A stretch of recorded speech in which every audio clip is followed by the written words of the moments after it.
Você já se perguntou por que está na situação em que está? Nancy DeMoss Wolgemuth diz: aquela pessoa, aquela situação no trabalho, aquela situação na igreja que parece tão dolorosa e que você não consegue entender. O que é que eu fiz para merecer isso? Talvez nada. Você não precisa necessariamente saber a resposta para essa pergunta. A resposta que você já conhece é que Deus tem um propósito e um plano maior do que você.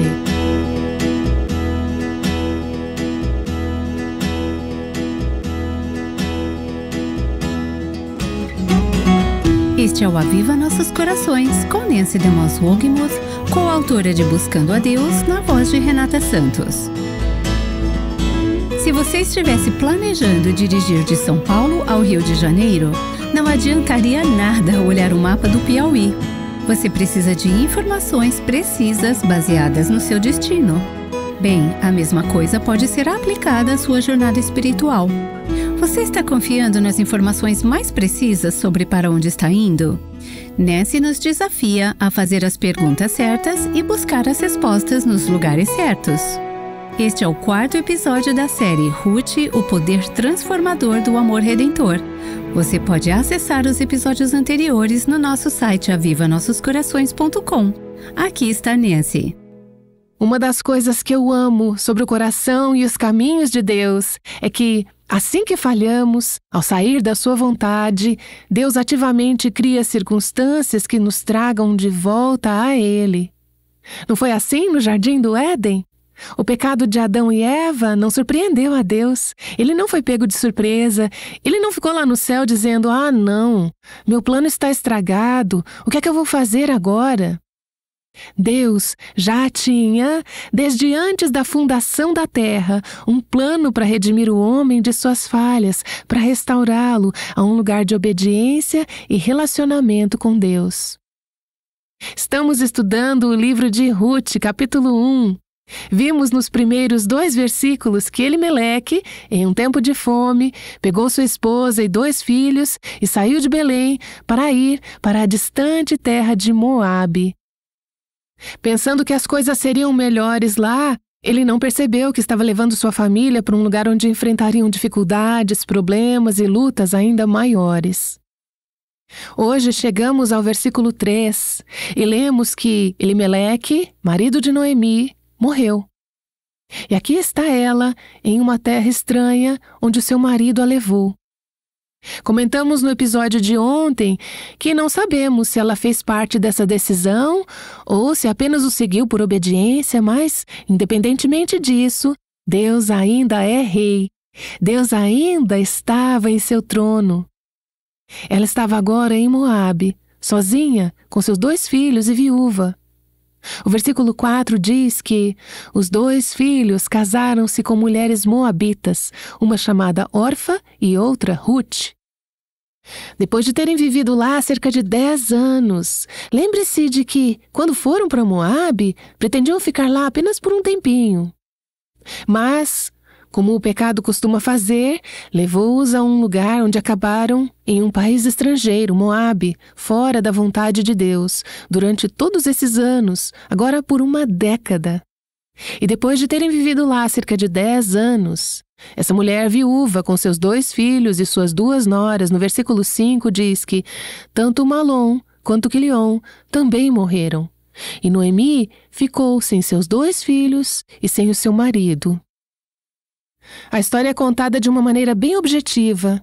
Você vê que essa era uma situação em que Noemi realmente ficou destituída e solitária em uma situação desesperadamente difícil e dolorosa. Eu acredito que, nesse caso, essas circunstâncias eram evidência da mão de Deus na vida daquela família, tentando restaurá-los de Moabe, onde haviam fugido, para trazê-los de volta ao lugar onde pertenciam, Belém, em Judá. Deixem-me dizer rapidamente que nem toda circunstância dolorosa em nossas vidas é resultado do pecado. Alguns tentarão te dizer que, na perda de um cônjuge, algumas aqui já passaram por isso, na perda de um pai, na perda de um filho, que isso é porque você pecou contra Deus. Isso é o que os amigos de Jó tentaram lhe dizer. A verdade é que às vezes sim e às vezes não. As dificuldades serão resultado do nosso pecado. A morte é sempre o resultado do pecado num certo sentido, porque vivemos num mundo pecaminoso. Às vezes é a consequência direta de nossas escolhas erradas. Às vezes temos vivido uma vida de obediência e, ainda assim, passamos por tempos difíceis. A coisa maravilhosa sobre os caminhos de Deus é que ainda existe um Deus que está no controle, cumprindo seus propósitos e que tem propósitos para a sua vida, independentemente de como você chegou a essa situação. Naquele caso, a família havia deixado a vontade de Deus, eu acredito, fugindo da fome e indo para Moabe. Deus imediatamente começou a criar circunstâncias para trazê-los de volta. Essas circunstâncias, por mais dolorosas que fossem, eram uma expressão do amor de Deus, do compromisso de Deus com essa família. E você pode pensar, isso parece uma maneira estranha de mostrar amor, uma maneira estranha de demonstrar compromisso. Mas Deus sabia exatamente o que seria necessário para trazer essa família de volta para casa. E na sua vida, Deus sabe exatamente o que será preciso para moldá-la, santificá-la e conformá-la à imagem de Cristo. Às vezes, as circunstâncias são o resultado do seu pecado. Às vezes, são apenas o resultado de viver em um mundo caído, onde doenças e mortes têm suas consequências. De qualquer forma, Deus está trabalhando e expressando o seu amor.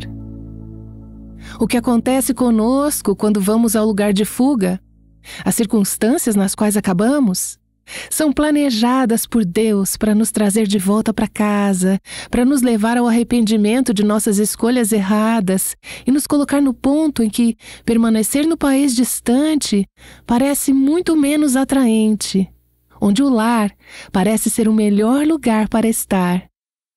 Quando buscamos escapar do plano de Deus para a nossa vida, os desafios ou situações que encontramos podem estar sendo moldados por Deus para nos trazer de volta ao caminho de casa.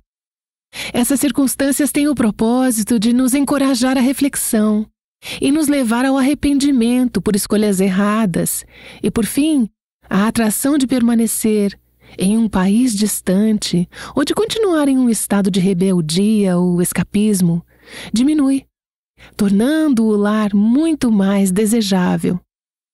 A tentação nesses momentos é ver essas circunstâncias como vindo das mãos de um Deus zangado, em vez de ver o amor e a misericórdia de Deus ao criar essas circunstâncias em nossas vidas.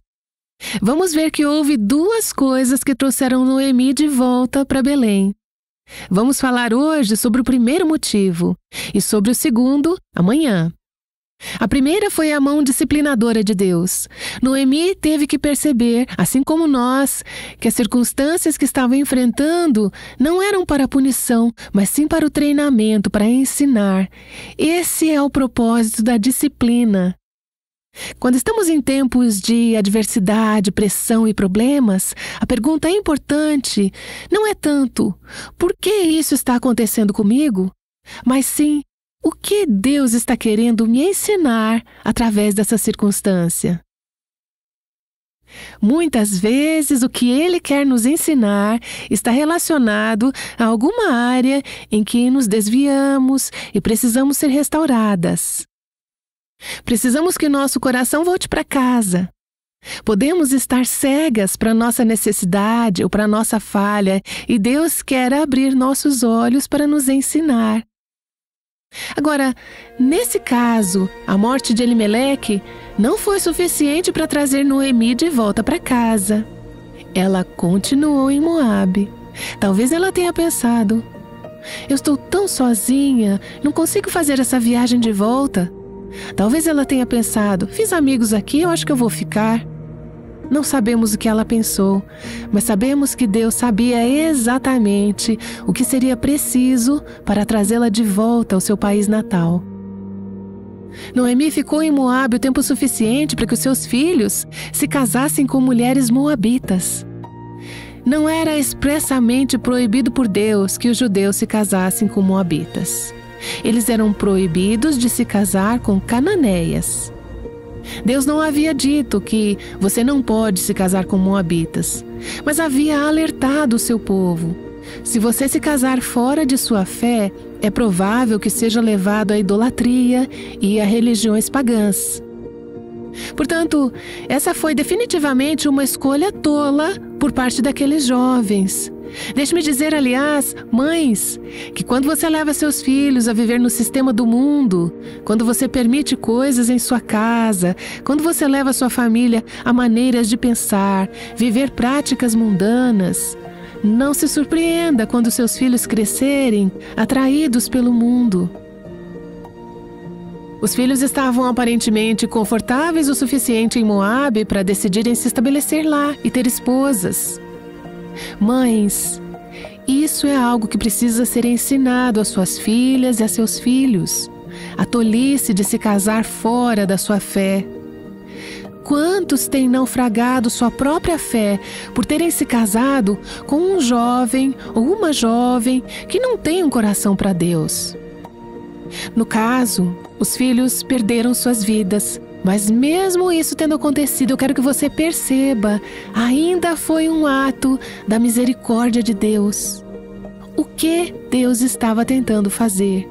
Ele estava tentando trazer Noemi e sua família de volta para casa, de volta a um lugar de obediência, e não apenas por causa deles.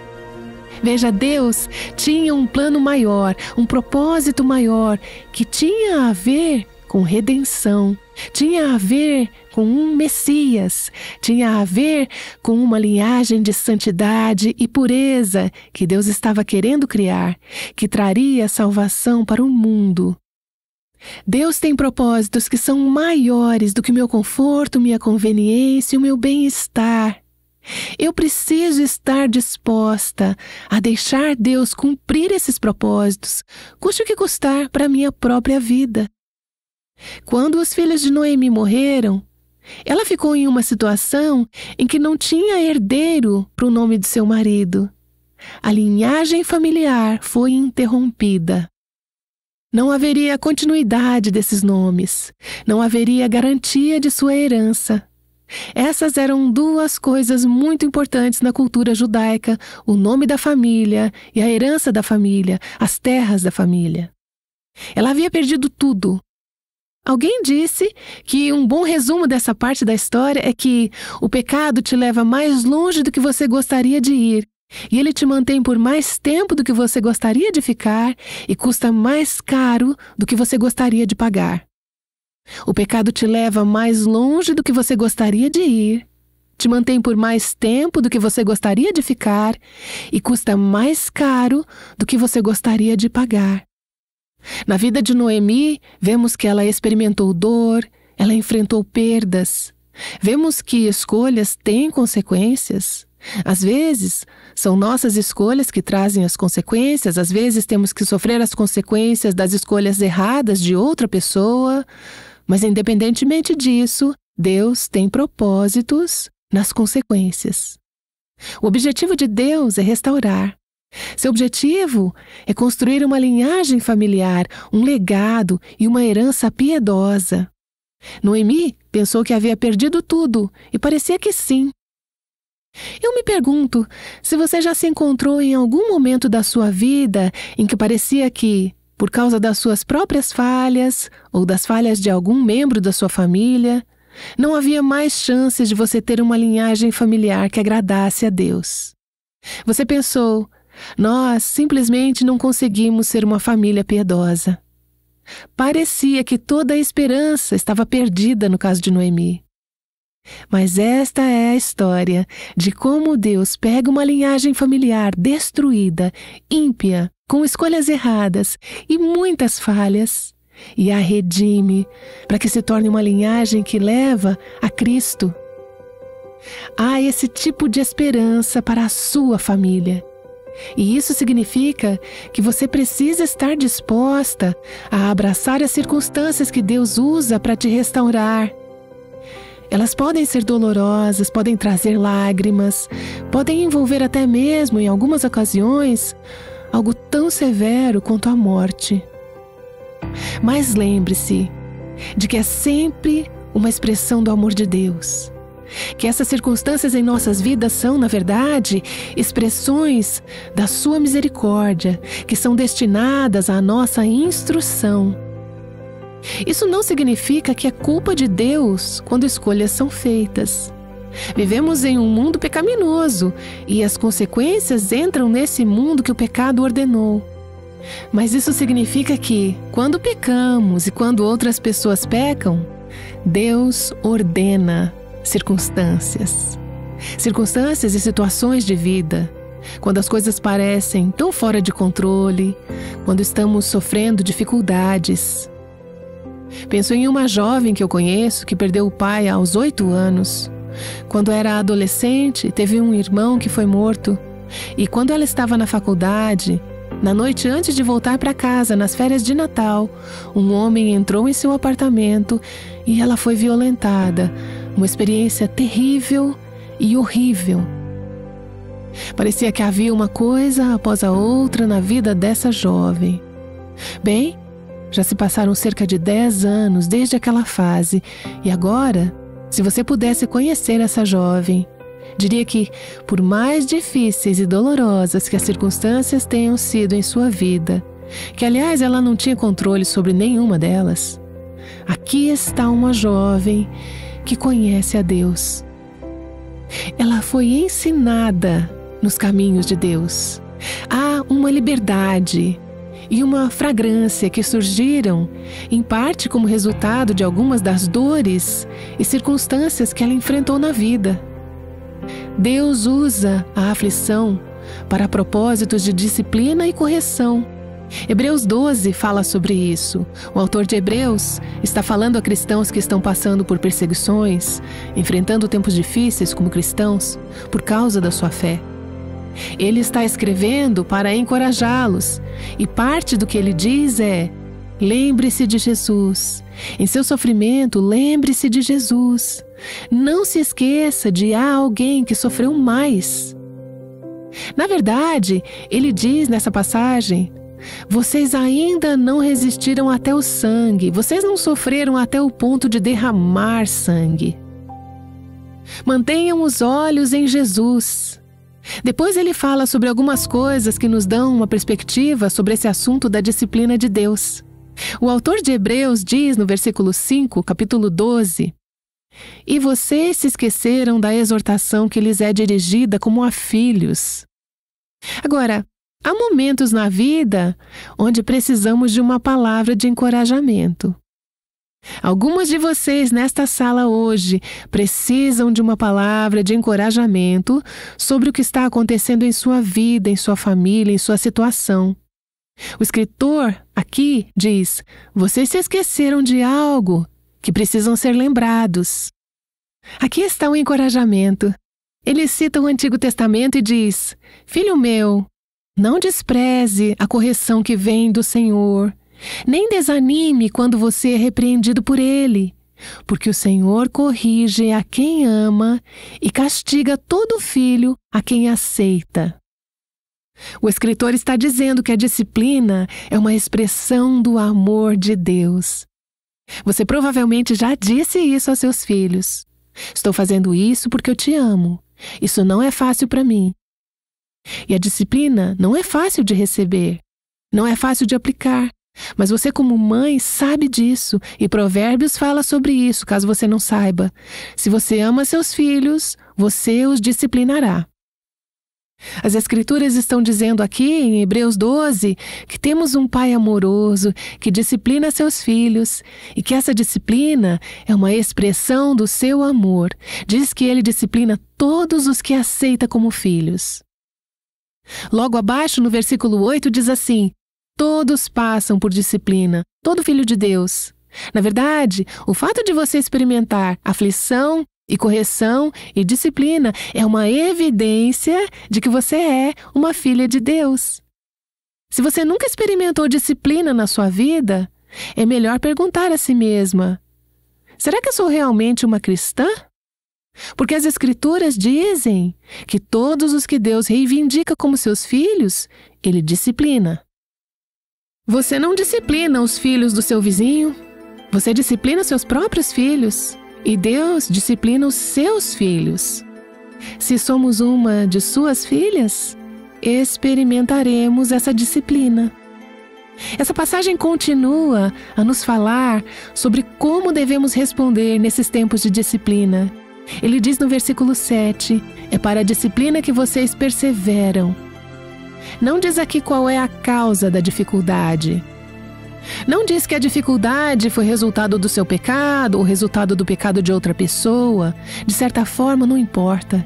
Ele diz, é dificuldade, suporte-a, aceite-a, não fuja dela, não se ressinta, não a resista, mas suporte-a.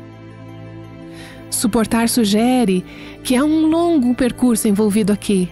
Sugere que há uma corrida, que não é uma corrida curta, é uma corrida de resistência. Ele nos dá outra maneira de responder. Estou pensando em uma trilha que eu fiz. Uma amiga me chamou para fazer essa trilha numa montanha aqui na área. E não conseguimos subir pela rota mais fácil, porque a trilha estava em manutenção.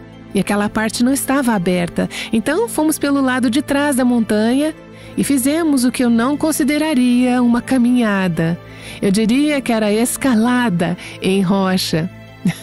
Cerca de metade do caminho estávamos ofegantes e nos perguntando se sobreviveríamos àquela dificuldade.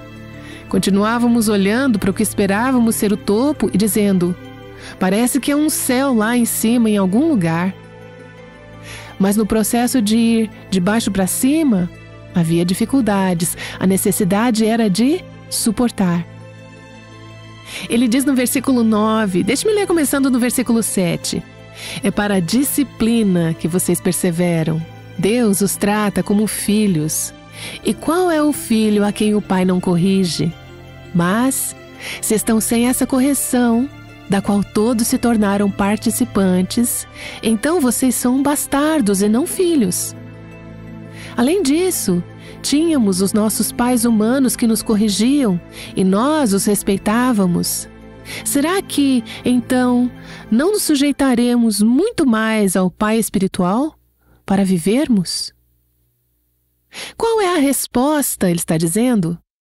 Não só suportá-la, mas respeitar a Deus por isso e se submeter a Ele, se você quiser obter vida através dessa disciplina. Submeta-se. Isso é o que você está dizendo aos seus filhos quando os disciplina. Submeta-se à instrução, submeta-se à disciplina, submeta-se à sua vontade. Quando você disciplina seus filhos, saberá que a disciplina foi eficaz se eles se submeterem. E Deus coloca disciplina em nossas vidas até que nos submetamos, até que não haja mais resistência, nos tornando maleáveis e moldáveis em suas mãos. Ele continua dizendo no versículo 10, pois eles, nossos pais físicos, nos corrigiam por pouco tempo, segundo melhor lhes parecia. Deus, porém, nos disciplina para o nosso próprio bem, a fim de sermos participantes da sua santidade. Ele está falando aqui sobre o objetivo de Deus, o propósito de Deus. É importante ter isso em mente quando você está passando pela disciplina, que há um propósito nisso. Qual é o objetivo de Deus? É para o nosso bem. Isso é para a nossa bênção, isso é para o nosso benefício, e o propósito é que possamos compartilhar de sua santidade. Uma tradução diz que possamos ser participantes de sua santidade. Deus está comprometido em nos transformar para que sejamos mais parecidas com Jesus. Esse é um processo, pois não começamos dessa forma.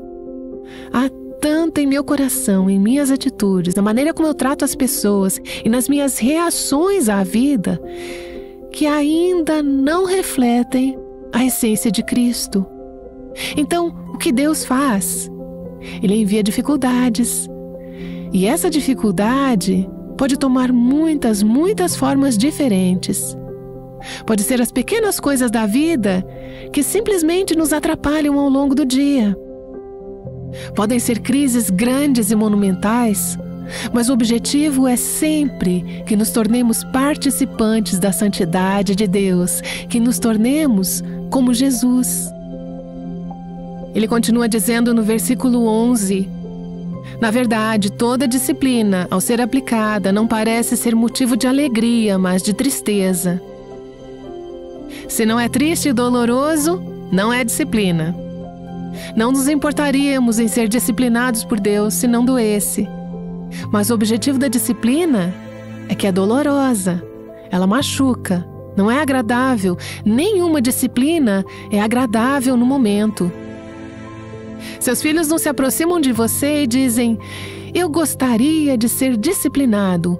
Dê-me mais dificuldades, dê-me mais tarefas, dê-me uma palmada. Nós não pedimos disciplina. Não é agradável, mas as Escrituras dizem que produz algo que é agradável. Algo que faz valer a pena toda a dificuldade.